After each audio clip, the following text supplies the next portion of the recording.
এখানে লিখেছে রাজনৈতিক বক্তব্য দেওয়া যাবে না। যে লিখেছো, তোমাকে যদি কেউ লিখে দেয়, আমি তোমাকে বলছি সে মুসলমান ঘরের সন্তান আসলে হইতে পারে না।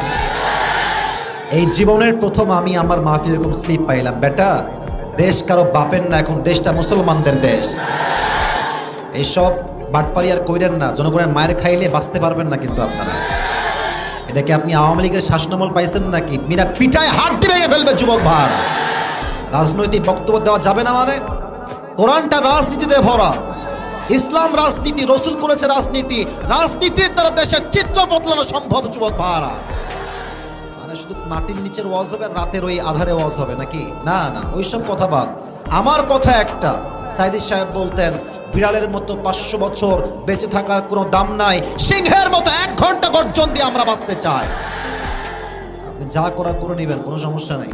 কথা বলবো কোরআন থেকে, হাদিস থেকে। যার ভালো লাগবে না সে নমরুদের সন্তান, সে ফেরাউনের সন্তান যুবক ভাই। যে দিয়েছো, যে তোমাকে কেউ দিয়ে থাকে তাকে সাবধান করে দিবা।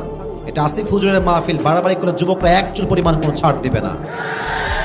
আর এখানে পুলিশকেই তো কেউ মানে না, এখন তো পুলিশকেই কেউ গুনে না যুবক ভাইরা। জনগণকে গুনবে কেমন করে যুবক ভাইরা?